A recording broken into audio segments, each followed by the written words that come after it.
Hi, we're Mallavora and we're here at Thekla to talk about our Below Deck set, which is airing this week, presented by 8Track Rum.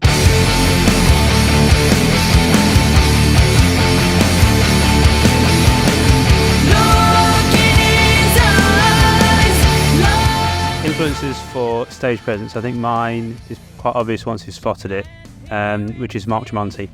I think if you look at a photo of him standing on stage and then you look at me, it's like you can tell what I'm trying to do, which is not actually deliberate. It's just someone who I've idolised for forever, basically, and that's kind of how it comes across. Just like power stance and headbang. For me, I draw inspiration from going to gigs and looking at vocalists and front people. Someone I think is particularly cool on stage that I try and sort of emulate the vibe of it's a bit left field, but Kadeem France from Loathe. I just love his whole presence on stage and how he's quite sort of minimalist and like within himself, but he still gives a really powerful performance and sort of shows that you don't have to like throw yourself about too much to make like a big statement.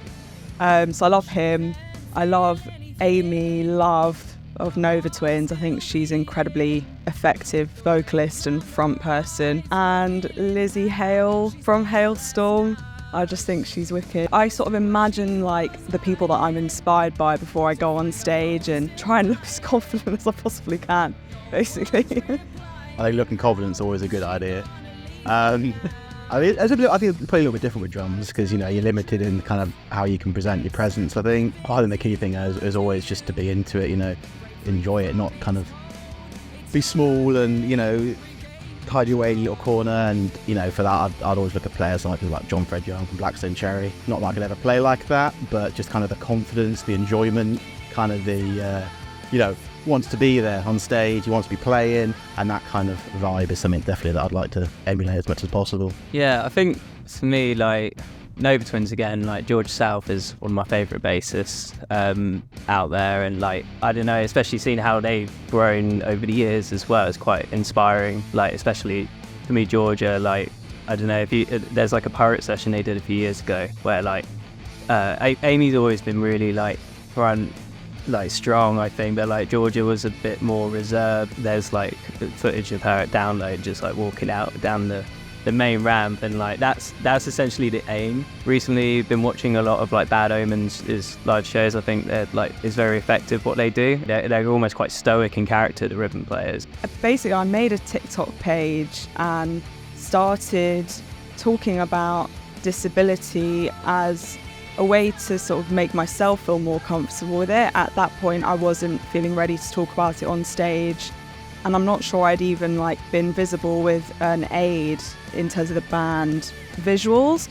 So I was like using TikTok as really a thing for myself to sort of talk about disability, chronic illness and my experience of that. And through doing that, it did work in the sense that I became more confident about talking about disability, and it helped me to be more visible in the context of band. But then the song that sort of really changed everything was Disorder, which is like a disabled rage track, basically. Where it all started was I just like propped my phone up and was like mouthing along the words to like a particularly angry section of the song, and I had my mobility aid in shot and it just blew up. Yeah, I was completely overwhelmed and actually didn't know what to do with it. I was just like, I sat there looking at it all for like 3 days being like, what do I do? I don't know, I'm not ready, I don't know what to say. And as a result, maybe didn't like jump on the opportunity as like well as maybe some other people have. But I feel like over time I've sort of learned a little bit what sticks on TikTok, and I think the thing that seems to work is not trying to create a narrative of anything. It's like trying to be as authentic as possible. I think on TikTok people don't like feeling like they're being sold something. I found TikTok a really powerful tool to just find the people that resonate with what you're saying, and you sort of almost don't realise it's going to happen until it does, and then you're like, oh my god, those people resonate with what I'm saying, and oh my god, I've got a platform suddenly and people care about what I'm saying, and it's a huge like privilege, but it's a lot of pressure. Yeah, that's something that we really weren't expecting was viral TikToks to end up in people actually buying tickets. It wouldn't have been that way if TikTok hadn't, really made a difference for us as a band. Like, we didn't start off connected in the industry, so TikTok allowed us to reach an audience where we weren't being put on big shows like immediately and being able to access those people. TikTok just allows you to access people from all over the world for free. Most of our TikTok viewers are in America, so they can't come to shows. So we started shipping out our merch to anywhere in the world, and like people started buying it, which is absolutely mental. Some people will come up to us after shows and be like, yeah, I found your music on TikTok, and here I am, like a real human. I'm not a bot. Then a second song went viral on TikTok, and then it was kind of like, oh my god, okay, we're not just a one-trick pony. We can like actually do this and like connect our songs with people. And yeah, we're very grateful for it as a platform because of what it's done for us, but mainly because of like the fans that it's helped us reach. You feel like you have more security when you're looking at yourself on your phone and you can sort of see what you're doing. To me, it doesn't at all feel connected to being on stage. And if anything, like the feeling of recording yourself and then putting it out there and like allowing people to comment on it is like so vulnerable and scary at points that I actually feel far more like comfortable on stage because you have that human connection, whereas on TikTok it's like throwing shit at a wall and just having no idea if anyone's going to be on the other side. You're kind of like screaming into the void sort of thing. In terms of like bands that influence me, I don't think any of it will be that surprising. Obviously, Alter Bridge is up there, but like Spirit Box, Architects, Loathe, which isn't that unusual. I don't think. I think what's changed for me in the last year or so is rather than trying to make a sound, but like rather than going through the process being like, I want to make a sound that sounds cool and is well put together. For the double EP that's coming out this year, it's always started from a feeling. So even like forgetting the lyrics for a second, just being like, how do I feel? Why do I feel like I want to write a song? And then just explore from like starting from that and always coming back to that. And I think that's made the end product of the song a lot more authentic, rather than just being like, how do we make a cool song? It's like, I want to evoke a feeling. I want it to be like when you are sat listening to the music, you feel at least similar to how I felt when writing the instrumentals and the harmonies and stuff. I think kind of what's quite important with that as well is kind of the process we have of writing.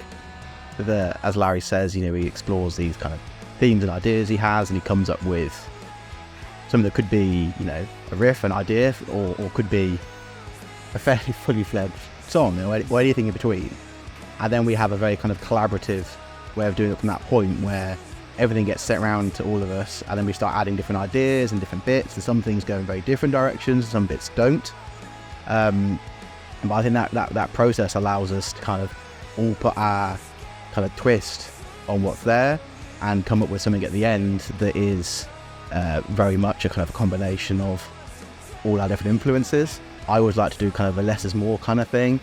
That I always try and think, when you have drummers like Dave Grohl and Nirvana, like Ringo and the Beatles, people like that would very much play for the song, and they have things that are going to support the song and what's going to go on there in terms of like what's happening with guitar motifs or bass lines, all kind of works together, and not just here's a awesome fill that I like that I'm the plonk in because it looks cool and makes me look like I'm playing the drums well, So I think there's a lot of that, and kind of being able to add our separate elements in that way, which I think works really nicely.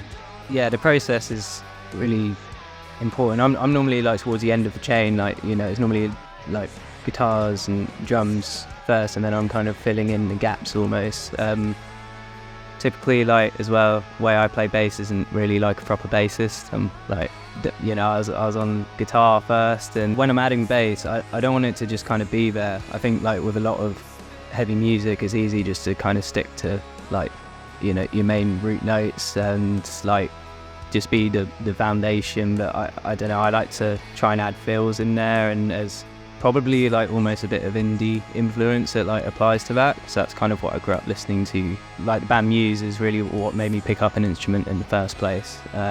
and like their bassist for me is like one of the best in the world. Particularly the way that he kind of stands out in the track as well. Like it's not just there; it's its own melody entirely, and that's really what makes them great. And I suppose that's kind of what I try and add to what we create as well in that process. Try and make it quite fun, like they do. Like I do love in Nova Twins that all of their stuff, all of their tracks and stuff you can groove to and like dance to almost. And like our music's like, or it's more theatrical than that in a sense, or like, you know, just try and add that sort of like element which will just make people move, you know, that sort of thing. When I write content for songs, the process is usually a lot of like streams of consciousness on my phone, just writing whatever comes into my head on like a notes app, and I do that quite frequently. So I have like whatever I'm going through or like working through or dealing with, I have like a lot of my thoughts just sort of on my phone on like a document. So then when the boys write the instrumental, I can sort of put something to it that feels connected with the music. So like I'll listen to the instrumental and I'll think, how is this making me feel? And like what is it invoking and what topic is it invoking? The topics will really be whatever I'm like personally working through at that point. So a lot of it will be disability and, you know, struggles around coping with disability, managing disability and access issues, and difficulties of having chronic illness, but also other elements of my identity. Like I've explored my Jewish identity in our lyrics, and sort of womanhood through like different lenses. The writing itself and the way I construct it does come from a load of different musical influences. I do listen to a lot of rock and metal, but I also listen to like a load of other weird stuff. Like I listen to a lot of country music because I find the storytelling through country music like amazing. I listen to a lot of pop and R&B and hip hop.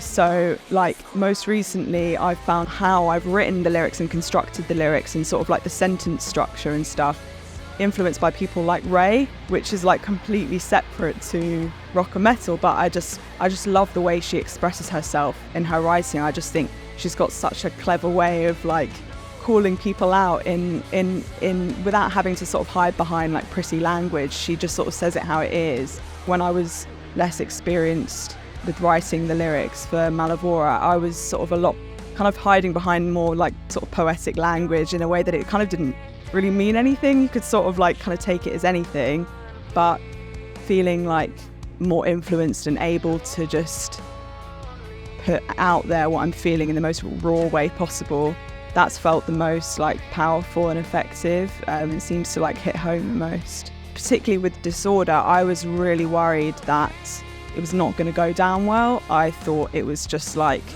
a bit too much. I thought like, you know, are people going to be weirded out by this? But just the opposite happened. So I think I've learned that like, if you stop trying to put like sort of walls up to protect yourself, if you just allow yourself to be vulnerable, that's where it connects the best.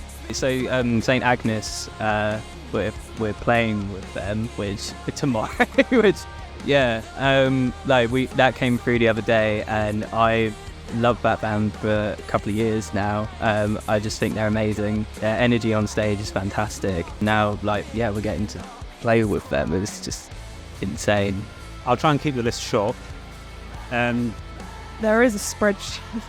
Yeah, there is actually. We have a spreadsheet which is all of the bands that we want to play with in the UK, from Bristol punk bands with 50 listeners to Muse and everyone in between. Key highlights from that spreadsheet include Skin Red, obvious. In fact, they're playing Bristol like Harbourside, aren't they, later this year? That would be fucking awesome. And they have been doing some shows with some smaller bands opening for them as well, so it's not out of the question. Nova Twins, I know they've been brought up a few times, but yeah, we just love that band. Spirit Box, that would just be insane. Wargasm, again, a great live band that we would love to play with, and again, they've had a smaller bands opening for them as well, not too, in recent years. So number one is Download. We towards the end of last year, we basically decided that we just really want to play Download next year. I mean, for me, I've wanted to play Download for the last 15 years, basically since I discovered it. I went for the first time when I was about 15, and I've been every year since, and it's definitely the majority of the reason why I started a band at all, why I play guitar. It's just a huge goal for us, and it might actually happen this year. We applied for the Kerrang! The Deal competition in, I think it was November last year. And I think so did every other unsigned band in the country, I imagine. And then we got the email earlier this year to say that we've been shortlisted, and we were like, oh shit, like, that's pretty cool. Like, it goes from whatever it is, 500 people who applied to like 50 at the end. Yeah, so we just made it our priority for like a week to just harass as many people as possible to vote for us, far and wide. And yeah, we found out that we got through to the final 10, which is absolutely nuts. What an incredible moment for us, really. When we all found out, we were just fucking get in, basically. Even if that's all we get from it, even if this is as far as it goes, it's still an incredible thing to be a part of. But yeah, you can't help but think, what if it was us? You know, there's only 10 bands in the final, and if that is us, and yeah, this June we just play in that stage, I lose a lot of sleep over that, which is fine. I'm okay with that. I'd love to see Calva Louise play Thekla. We love that band. They are lovely people, and they are so talented, and they're just absolutely fascinating, like what they do with their instruments and how creative they are. They make everyone else look bad. They are amazing. They're absolutely amazing. We love them. Strong lineup. Strong lineup. A band is proven to contribute to selling out the Thekla. That show we played with us in the Exchange Basement is actually one of my favourites personally, because we'd just done 3 dates on the tour. We had like a mini tour over the weekend, and we were playing that room, and it's tiny down there. I don't know how many people can fit. There probably weren't more than like 20, 30 people in there, but it just felt so random. We were like, it just did. And it was lovely. Like the crowd were excellent that night, and I think we were like, we were riding a bit of a high from having played a couple of shows the last few nights before. I don't know. That was like obviously, like a smaller show, but it was wicked, that one, for me at least. Yeah. I think it's fairly safe to say that like the best show we've ever played was the Thekla show. The Thekla show. It was our favourite show. I'm not just saying that because we're sat here. It was the best thing ever.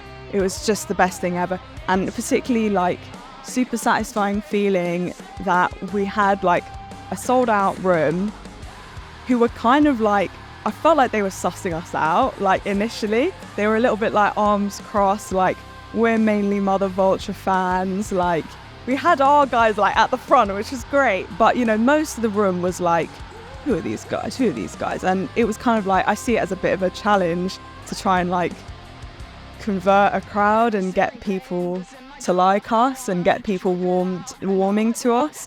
And yeah, just by the end of the set, having like started a pit, I was so like determined to start a pit with that crowd, because I was like, I know you fuckers are gonna pit for Mother Vulture. I know you're gonna go so hard for Mother Vulture. So like, you can do it. So like, let's just do it now. Let's just get you warm. And like getting that out of them was like, yes, We had the absolute best time, and we felt really tight. We felt really connected. It wasn't long since we'd started playing to a click. The 3 boys started playing to a click. I don't think we'd really done that for long before then. And that has just really changed the game in terms of how like tight we are. We're just so much tighter and so much more connected and sound like really proper. So just like being able to like really lift the bar for ourselves and our own personal performances and like come onto that stage and just like go absolutely nuts for half an hour. It was just the best thing.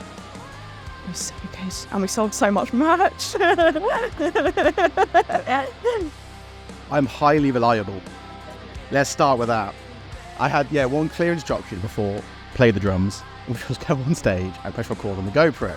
So it's our biggest show ever done. It's it's amazing. It's really, what a festival, great lineup, huge stage, massive system. We're sounding great, and like we need to record this. This is a historic moment for us. Here's a GoPro jack. Just press record. That's what you're gonna do. obviously walked onto the stage and my mind goes completely blank. Completely forget to do any of this. Just sit down on the drums, be like, I'd stop playing drums. I just defaulted back to that. But no, I mean, Trees was brilliant. I think definitely one of the best things we've ever done. A fantastic stage, great festival. You know, such good atmosphere as well. You know, you just great crowd, and playing it just felt like a step up above anything we'd done at the time. You know, I'm lost for words, but Trees was an historic moment, a turning point for Mallavora, I would definitely say. You know, it's the first time we played that festival. I think for us as well, it's the first time we've been to that festival, like none of us have been there. And we didn't really know what to expect. We were on early in the day, not even on the first day as well. So we knew early in the morning, most likely people are going to be hungover. Maybe no one's going to come and see us. We might be playing to an empty tent, you know. And I think I was the first one to walk out on the stage, and I just remember looking up and like, oh shit, there's actually people here. But it was just amazing, and it also kind of like, I think we were all pretty nervous and pretty jittery leading up to it, you know. Yeah, I don't know, as soon as like, well, at least for me, I don't know about the rest of you, but like as soon as picked up bass, it just felt right, and just what a show that was. It was so much fun. We had room for it, like, to move around, and like, and yeah, the fact that there were just people there from like 10 o'clock in the morning pretty much, like, just, I don't know, it blew my mind personally. So like, definitely one of the best shows we've ever played, and yeah, hopefully we get to do it again one day as well. Yeah, so we've got a double EP coming out this year, which so it's going to be released in two halves. The first single from that EP, people have already heard, it's Villain. That was out in October. We released that 2 days before the Thekla show, and then we've got a single coming out on the 16th of February, which is the next single from the double EP. And then I'll say in springtime we have got part one coming out. So that will include more songs that you've not heard before. But there's also something we've not done before, which is like interludes and sort of sections of music that aren't songs, but that connect the dots between the proper songs, if you like. And then we'll have, later this year, we're going to have part one and part two together, or with the interludes and everything all combined, you know, sort of connecting it. It's a deliberate body of work, start to finish, that tells a story musically and lyrically, and is connected. And we really tried on this one to do a conceptual start to finish piece of music, basically. And something else to look out for is one of the singles that will be part of the part two sort of section is going to include a featured artist who's quite a big name, considerably, you know, a reasonably big name. So you can look forward to that. It's the first time we've done a collab, yeah, and that one's gonna go hard, yeah. Yeah,